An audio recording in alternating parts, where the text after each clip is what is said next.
은혜 받으신 하나님 말씀은 고린도 후서 5장 8절에서 10절까지 말씀입니다.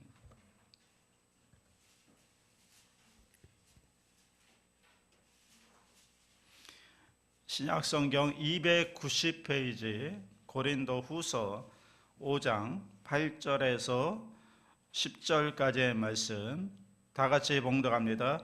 우리가 담대하여 원하는 바는 차라리 몸을 떠나 주와 함께 있는 그것이라. 그런즉 우리는 몸으로 있든지 떠나든지 주를 기쁘시게 하는 자가 되기를 힘써노라. 이는 우리가 다 반드시 그리스도의 심판대 앞에 나타나게 되어 각각 선악간에 그 몸으로 행한 것을 따라 받으려 함이라. 아멘. 제목을 따라합니다. 하나님을 기쁘시게 하는 삶. 오늘 우리가 읽은 본문을 보면 사도 바울은 사실은 은근히 하나님 앞에 하나님 나라에 가고 싶어하는 사람이었습니다. 쉽게 말하면 오늘 우리가 입고 있는 이 육신을 벗어나서 하나님 나라에 가서 예수님이 계신 천국에 갔으면 좋겠다, 이런 소원을 가지고 있었던 사람입니다. 또 그럴 수밖에 없는 것이 사도 바울은 한번 천국에 갔다 왔잖아요. 내가 3층 전에 다녀왔다, 이렇게 말하죠. 그러니까 얼마나 그 천국이 황홀한지 만분의 1이라도 체험을 하고 온 겁니다. 그러니까 빨리 떠나서 내가 예수님이 계신 하나님 나라에 갔으면 좋겠다. 하나님이 이 천국을 생각하면 얼마나 가슴이 뛰었을까. 하나님께서 빨리 불러주셔서 내가 여기서 이 고생하지 않고 정말 목숨 걸고 복음 전하면서 도망 다니며 핍박받으며 감옥에 갇히며 이런 고생하지 않고 여기를 빨리 떠나서 예수님이 계신 천국에 갔으면 좋겠다. 그런 것이 어쩌면 사도 바울의 마음속에 있는 진짜 소원이었을 겁니다. 8절을 한번 다 같이 봅니다. 8절, 우리가 담대하여 원하는 바는 차라리 몸을 떠나 주와 함께 있는 그것이라. 그런데 그와 동시에 또 사도 바울의 마음을 긴장시키는 하나가 더 있었습니다. 자, 그러면 내가 지금 빨리 떠나서 주와 함께 있기 원하지만 내가 죽고 나면 하나님의 심판대 앞에 서야 되는데 그 하나님의 심판대 앞에 섰을 때 내가 어떤 모습으로 설 것인가, 여기에 굉장한 부담이 있었던 거죠. 나는 과연 하나님께 칭찬 듣는 사람이 될 수 있을까? 내가 하나님의 심판대 앞에 섰을 때 이 땅에서 행한 모든 것들을 하나님께서 보시고 평가하실 텐데 그때 하나님께서 나를 어떻게 평가하실까? 이것이 사실은 천국에 가는 것보다 더 중요한 고민이었을 겁니다. 사도 바울이 이에 대해서 굉장히 진지하게 고민했던 것 같습니다. 10절에 보면 나오죠. 다 같이 합니다. 이는 우리가 다 반드시 그리스도의 심판대 앞에 나타나게 되어 각각 선악간에 그 몸으로 행한 것을 따라 받으려 함이라. 자, 죽는 것도 중요하지만 더 중요한 것은 죽으면 다 하나님의 심판대 앞에 서는데 심판대 앞에 내가 섰을 때 평가를 받아야 되는데 과연 나는 어떤 평가를 받을 것인가? 이것이 사도 바울에게는 죽는 것만큼 중요한 문제였던 것 같습니다. 이를 위해서 계속 고민합니다. 10절 말씀을 현대어 번역으로 보면 좀 더 쉽게 이해할 수가 있죠. 다 같이 합니다. 장차 우리는 모두 그리스도 앞에 서서 심판을 받아야 합니다. 그때는 우리가 살아온 모습이 그분 앞에 다 드러나게 될 것입니다. 그리고 선한 일을 했든지 악한 일을 했든지 땅 위에 육체로 사는 동안에 행한 대로 보상을 받을 것입니다. 사도 바울은 이 문제 때문에 고민을 많이 했던 겁니다. 이 세상에 사는 동안 그러면 나는 어떻게 살아야 될 것인가? 그래서 사도 바울의 인생의 중요한 목표 한 가지는 무엇인가 하면 하나님을 기쁘시게 하는 삶을 살아야 되겠다, 이거였습니다. 어떻게 하면 하나님을 기쁘시게 할 수 있을까? 9절이죠. 9절 다 같이 합니다. 그런즉 우리는 몸으로 있든지 떠나든지 주를 기쁘시게 하는 자가 되기를 힘쓰노라. 세상에 살든지 아니면 하나님께서 불러가시든지 그것과 상관없이 오늘 내가 살아가는 나의 삶의 목표가 있다면 그 목표는 뭐라고요? 주님을 기쁘시게 하는 삶이었다. 하나님을 기쁘시게 하는 삶. 그 일이 지금 자기에게 주어진 과제였다는 겁니다. 그것을 위해서 내가 힘쓴다 이렇게 얘기합니다. 여기 힘쓴다 이 말은요, 필로티부에다라고 하는 헬라어인데 이것은 그냥 한번 해본다, 트라이 한번 해본다 이런 의미가 아니라 이게 그 일에 대해서 욕심을 갖는다, 야망을 갖는다 이런 뜻을 가지고 있습니다. 여러분, 마음속에 그런 욕심과 야망이 있는 사람들은 삶의 태도가 다르지 않습니까? 대통령이 한번 되고자 하는 욕심과 야망을 가진 사람들은 이 우리의 정치인들을 보면 얼마나 집요한지 알 수가 있지 않습니까? 공부하는 학생들은 내가 공부해서 내가 1등을 해야 되겠다는 욕심을 가지고 야망을 가진 학생들은 공부를 하는 태도가 달라지는 거죠. 그러니까 여기 힘쓴다라는 것은 욕심을 갖는다는 겁니다. 야망을 갖는다는 겁니다. 그래서 내가 한 번 사는 인생인데 정말 하나님을 기쁘시게 하는 인생을 살아야 되겠다는 그런 야망, 그런 욕심을 사도 바울이 가졌다는 거죠. 천국에 내가 지금 가서 행복하게 사는 것도 중요하지만 그것보다 먼저 하나님께서 나를 이 세상에 남겨놓은 몇십 년 동안에 내가 정말 하나님을 기쁘시게 하는 일에 내 삶에 초점을 맞추고 그것을 내 인생의 야망으로 삼고 나의 욕심을 가지고 그리고 내 인생을 한번 뛰어봐야 되겠다. 이것이 사도 바울이 지금 결심하는 겁니다. 그래서요, 사도 바울의 그의 남은 인생을 보면, 그 이후의 삶을 보면 자기를 기쁘시게 하는 것도 아니고 다른 사람을 기쁘게 하는 것도 아니고 오직 누구를 기쁘게 하기 위해서 남은 삶을 사는가 하면 하나님을 기쁘시게 하는 일을 위해서 그의 남은 인생을 전부 사는 겁니다. 나중에 내가 하나님 앞에 설 때에 하나님의 심판대 앞에 반드시 서게 되는데 그때 이 땅에서 행한 일로 다 평가를 받고 심판을 받을 텐데 그때 하나님께 칭찬을 듣는 것, 그것이 사도 바울의 유일한 인생의 목표였고 소망이었던 겁니다. 오늘 우리에게도 이런 소망이 있으면 얼마나 좋을까요? 가끔 신앙생활 하는 분들 얘기 들어보면 이런 분들이 있죠. 나는 그냥 천당 가는 걸로 만족합니다. 천당에만 들어갔으면 좋겠습니다. 이게 언뜻 보면 구원에 대한 어떤 사모함이 있구나 이런 생각이 들기도 하지만 좀 더 깊게 생각해 보면 좀 이게요 고약한 데가 있어요. 천당에만 갔으면 좋겠다 이 말을 조금 더 깊게 보면 이 세상에서는 그냥 내 마음대로 살다가 내가 하고 싶은 거, 내 욕심을 따라, 내 쾌락을 따라 마음대로 살다가 그냥 주의 은혜로 간신히 천국에만 들어갔으면 좋겠다. 그러면 다행이다. 그런 거죠. 그러니까 그 저변에 깔려있는 생각은 어떤 건가 하면 그냥 내 기분대로 사는 거예요. 인생의 목적이 뭐냐면 그냥 나를 기쁘게 하는 거예요. 어떻게 하면 내 욕심을 좀 더 채워볼까? 어떻게 하면 내가 좀 더 편하게 살까? 이게 삶의 목표가 되는 것이고요. 주님을 기쁘시게 하는 삶에는 도통 관심이 없는 삶이 내가 그냥 천당에만 갔으면 좋겠다 이렇게 말하는 고백 속에 담겨 있는 겁니다. 여러분, 한 번밖에 살 수 없는 인생입니다. 왔다가 그냥 가는 인생입니다. 다시 주어지는 인생이 아닙니다. 우리의 남은 인생 정말 어떻게 살아야 행복할까요? 우리의 남은 인생 어떻게 살아야 후회하지 않고 정말 주님을 기쁘시게 하는 삶을 살고 하나님의 심판대 앞에 섰을 때 하나님께 인정받고 칭찬받는 삶을 살 수가 있을까요? 내 욕심을 위해서 사는 걸까요? 아니죠. 하나님을 기쁘시게 하는 삶을 살아야 될 줄로 믿습니다. 그러면 어떻게 우리가 정말 하나님을 기쁘시게 하는 삶을 살 수 있을까? 몇 가지로 정리를 해보면 두 가지만 정리합니다. 첫째, 우리가 하나님을 닮아야 됩니다. 그래야 하나님이 기뻐하세요. 여러분, 부모님들이 언제 기뻐하는지 아세요? 자녀가 나를 닮았다 생각될 때 기뻐합니다. 창세기 1장 26절 상반절 다 같이 합니다.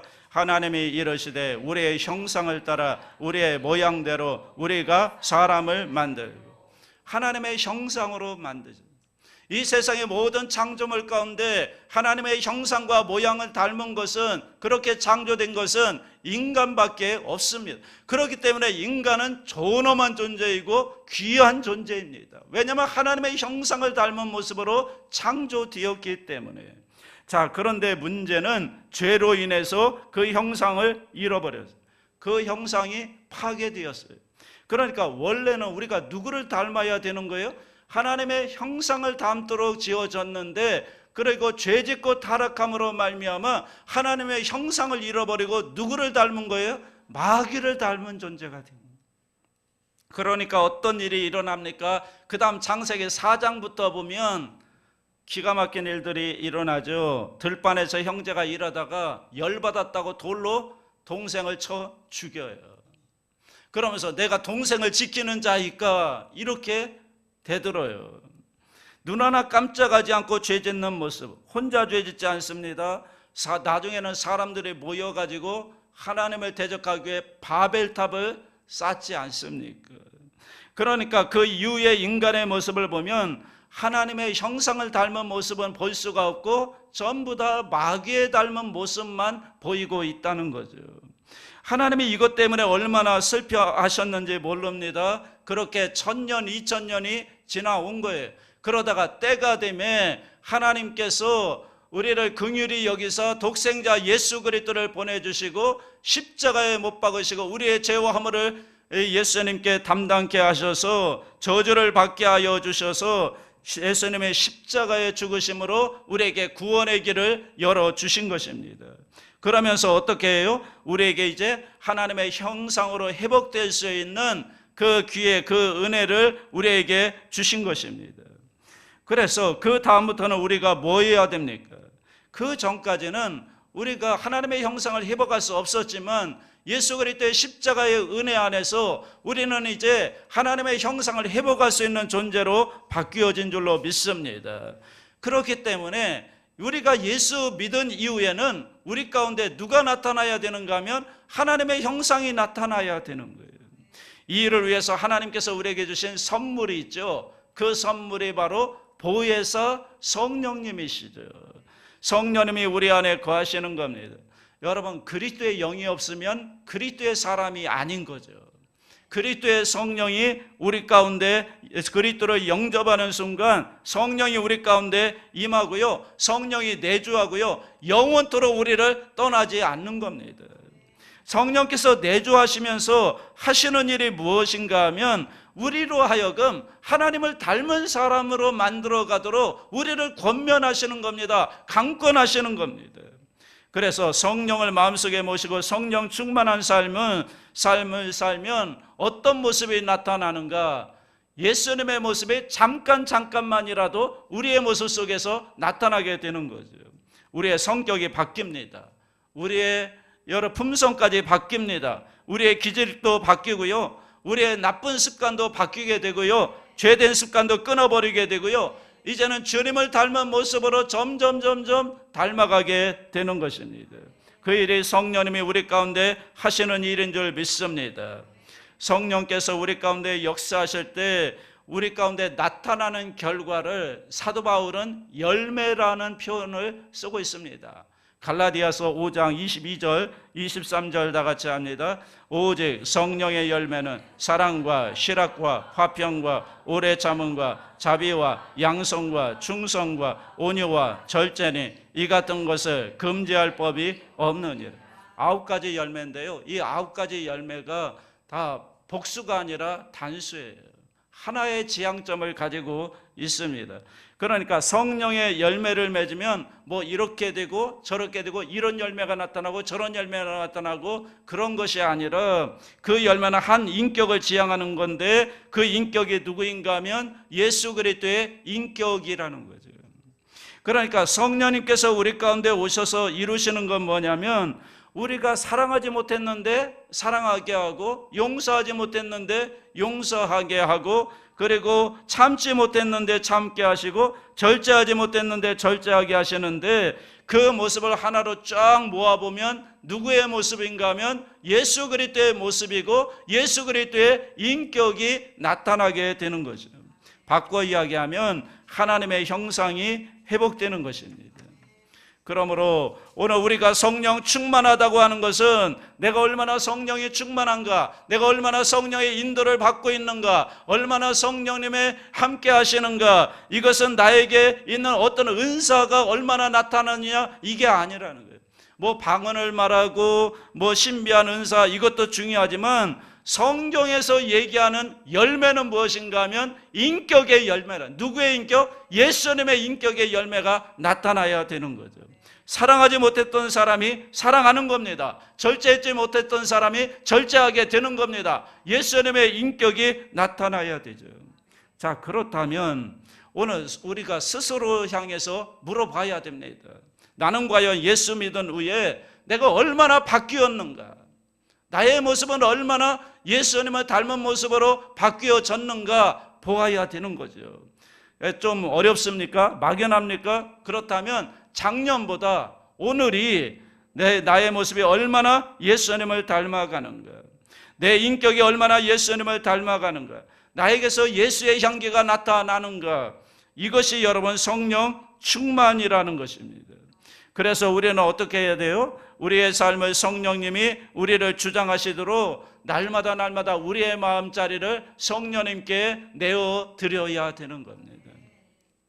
내 생각을 버리고요, 성령님 나에게 오셔서 오늘 또 나를 주장하여 주옵소서. 내 생각과 마음을 주장하여 주옵소서. 나의 인격도 성령님께서 만들어 주옵소서. 나의 감정도 성령님께서 조절해 주옵소서. 우리의 삶을 내어드리는 겁니다. 정말 화가 나고요, 정말 열받고요, 정말 이해가 안 되는 그런 순간이라도 조용히 성령님 앞에 엎드리면서 성령님, 이것을 내 감정대로 처리하지 않도록 성령님께서 내 마음 가운데 오셔서 역사하여 주옵소서, 이렇게 기도해야 되는 겁니다. 그러면 어떻게 된다고요? 성령의 열매가 나타나는 거죠. 성령의 열매, 내 노력이 아닌 거예요. 성령의 역사로 말미암아 맺어지는 열매, 인격의 열매, 예수님의 닮은 모습이 그러면서 점점점 나타나고 예수님을 닮아가게 되는 겁니다. 오늘 다시 한번 보십시오. 나는 얼마나 성령의 열매가 나타나는가, 얼마나 나의 모습 속에 예수 그리스도의 모습이 나타나는가. 여러분 신앙생활 20년 했으면 조금이라도 예수님을 닮아야 되지 않을까요? 그런데 왜 우리는 예수를 믿으면 믿을수록 예수님의 모습은 나타나지 않고 마귀의 모습이 나타나는 것은 왜 그럴까요? 예수 믿으면서도 결국은 우리 가운데 예수의 향기가 나타나지 않고 결국은 하나님을 기쁘시게 하고 예수 그리스도를 기쁘시게 하는 삶을 살지 못하고 그냥 내 마음대로 내 욕심대로 그냥 그렇게 살다 보니까 우리의 모습 속에 예수님의 모습이 아니라 마귀의 모습이 나타나는 것은 아닌가. 여러분 어느 순간 보면 예수의 향기가 없어지죠. 천국 갈 수 있을까요? 천국 갈 수 있을까요? 여러분 예수님 제자들이 그랬잖아요. 누가복음 13장 보면 천국 가는 사람들이 적겠죠, 이렇게 물어요. 천국 가는 사람들이 많겠죠, 이러면 좋았을 텐데 제자들이 예수님께 와서 뭐라고 묻냐면 천국 가는 사람들이 적겠죠. 그러니까 예수님께서 좁은 문으로 들어가라, 좁은 길로 가라. 그러니까 천국 가는 사람들이 많지 않다는 거죠. 오늘 우리의 모습을 보면서 나는 과연 천국 갈 수 있을까? 간다면 하나님의 은혜죠. 여러분이 간다면 하나님의 은혜입니다. 그리고 사실 하나님의 은혜가 아니면 갈 수가 없는 겁니다. 그러나 우리는 다시 한번 오늘 정말 나는 하나님을 기쁘시게 하는 삶을 살고 있는가 자신을 정말 돌아볼 수 있게 되기를 주님의 이름으로 축복합니다. 두 번째, 우리가 하나님이 기뻐하시는 일을 해야 됩니다. 하나님이 기뻐하시는 일을 해야 우리가 하나님께 기뻐하는 사람이 될 수가 있는 거예요. 하나님이 누구를 기뻐하시는가? 하나님을 기쁘시게 하는 일을 하는 사람을 기뻐하는 겁니다. 그 일이 뭘까요? 몇 가지 소개해드리면, 첫째가 예배예요. 예배는 중요합니다. 왜 예배가 중요할까요? 예배는 뭐 하는 겁니까? 하나님을 바라보는 겁니다. 하나님을 만나는 겁니다. 여러분, 이 바라봄의 법칙이라는 게 있잖아요. 바라보면 나도 모르게 그것을 점점 닮아가는 거예요. 돈만 바라보는 사람은요, 얼굴이 돈같이 변해요. 생각이 돈에 바뀌게 되어 있다고요. 부부가 서로 닮아간다고 하잖아요. 왜냐하면 맨날 바라보니까 나도 모르게 닮아가는, 얼굴은 다르지만 그의 뭐 어떤 풍기는 모습이라든가 하는 행동들이 닮아가는 겁니다. 자녀가 부모를 닮는 이유는 DNA도 있지만 서로 날마다 바라보고 살기 때문에 닮아가는 거예요. 저도 어느 날 집에 들어가면 깜짝 놀랄 때가 있어요. 제 딸을 보면서 깜짝 놀라요. 아이 깜짝이야, 꼭 내가 앉아있는 것 같아요. 예배를 통해서 우리는 하나님을 바라보는 것입니다. 여러분, 우리가 주님 닮으려고 막 어떻게 몸부림치고 막 주님 닮으려고 막 노력할 필요 없어요. 예배 자리에 나와서 주님 바라보고 주님 말씀 듣고 주님 말씀을 또 묵상하고 그렇게 살다 보면 어느 순간 나의 모습 속에 주님 닮은 모습이 나타나게 되는 것입니다. 몸부림칠 필요 없다니까요. 노력할 필요도 없다니까요. 주님만 바라보고 주의 말씀을 듣고 주님을 묵상하며 살다 보면 어느 순간 닮게 되는 것입니다. 그러므로 예배는 중요한 겁니다. 그래서 우리가 성경 읽자는 거예요. 그래서 우리가 새벽 예배 드리자는 거예요. 왜냐하면 이 예배를 통해서 주님을 바라보니까, 주님을 만나니까, 주님의 음성을 들으니까 우리도 모르는 사이에 주님을 닮아가게 되는 것입니다. 두 번째는 섬김의 삶을 살자는 거예요. 주님께서 이 땅에 오셔서 보여주셨던 주님의 모습이 뭐죠? 섬기는 거였죠. 섬기러 오셨죠. 병자들, 가난한 자들, 제자들의 발을 씻기고 밤새도록 기도하시고 아이들을 품에 안아주시고 결국에는 나중에 십자가에 죽기까지 예수님의 삶을 모습을 보면요, 전부 다 예수님 자신을 위한 게 아니었어요. 다 다른 사람을 위한, 우리를 위한 거였다는 거죠. 섬기는 거였습니다. 그러므로 여러분, 섬기는 삶, 우리도 주님의 뒤를 따라 섬기는 삶을 살 때 하나님께서 기뻐하실 줄로 믿습니다. 그러면 우리도 모르는 사이에 주님을 점점 닮아가게 되고요, 주님을 기쁘게 하게 되는 겁니다. 세 번째는 전도해야 된다는 거예요. 복음 전해야 되는 거예요. 복음. 이 땅에 살면서 여러분, 전도라고 하는 것은요, 교인 숫자 하나 늘리자 이게 아닌 거예요. 전도라는 것은 나의 삶의 현장에서 예수님에 관해서 전하는 일들이에요. 여러분, 우리 교회로 데리고 나오지 않아도 돼요. 그런 거 신경 쓰지 마세요. 그냥 전도하세요. 예수님 전하세요. 내가 받은 은혜를 나누세요. 여러분, 그 영혼을, 주님을 믿게 하는 게 더 중요한 겁니다. 요즘은 전도가 마치 사람을 교회로 끌고 오는 것으로 전도가 이해돼서 이 전도가 역효과가 많이 나타나는데, 전도라고 하는 것은 우리 교회하고는 전혀는 아니지만 상관이 없어요. 여러분들이 여러분의 삶의 현장에서, 직장에서, 사업장에서, 아니면 여러분 동네에서 예수님에 관해서 예수님의 복음을 전하면 되는 것입니다. 그러면 하나님께서 그 일을 통해 뭐예요? 영광을 받으시는 겁니다. 여러분, 제가 분명히 말씀드립니다. 우리 교회가 부흥하려면 여러분이 반드시 전도를 하셔야 돼요.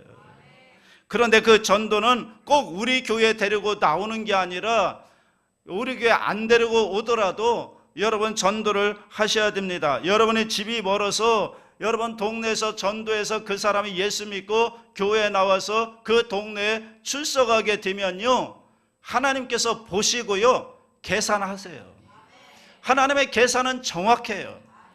여러분, 그분이 교회에 나가면요, 그러면 우리 교회로는 하나님께서 다른 사람을 보내주세요. 저는 이거 분명히 믿습니다. 여러분 동네에서 전도했죠? 그 교회로 보내서, 가까운 교회로 보내세요. 그러면 하나님이 다 계산하시고 우리 교회는 다른 사람을 보내주신다니까요. 이거 믿으시기 바랍니다. 그런데 우리 교회에 아무도 등록하는 사람이 없다.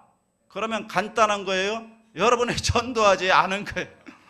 전도를 했다면 분명히 등록하는 사람이 있어야 되는데 등록하는 사람이 없다는 것은 전도하지 않았기 때문입니다. 이를 위해서 여러분 전도하는 일에 힘쓰시기 바랍니다. 우리 교회가 존재하는 목적은 영혼 구원입니다. 그래서 2019년도에 우리의 핵심 사역 첫 번째는 영혼 구원입니다. 왜냐하면 이게 우리가 존재하는 이유니까. 동대문 성전이 존재하는 이유가 그것 때문이니까. 상가 전도뿐만 아니라 주변의 사람들에게 여러분 복음을 전해서 영혼을 구원하는 일에 힘쓰시기를 주의 이름으로 축복합니다. 하늘나라의 최고의 스타가 누구일까요? 예, 예수님이지만 첫 번째가 순교한 사람, 두 번째가 전도한 사람. 당회장님이 늘 말씀하신 신성조 목사님이 하늘나라 갔다 왔는데 그 주님 제일 가까운 곳에 순교한 자들이 있고 그 다음에 전도 많이 한 사람들이 있다고 했습니다. 여러분 나중에 한번 생각해 보세요. 내가 천국 갔는데 내가 전도했던 사람이 막 달려와서 나를 환영해 준다면 얼마나 기쁘고 영광스럽고요. 그런데 내가 갔는데 나를 환영해 주는 사람이 한 사람도 없다. 여러분 얼마나 부끄러운 구원이 되겠습니까? 여러분 우리 인생 길지 않습니다. 우리가 중요한 목표 하나 삼았으면 좋겠습니다. 이제 나를 기쁘게 하는 삶은 그만하세요. 여러분 지금까지 그렇게 산 것만 해도 충분하잖아요.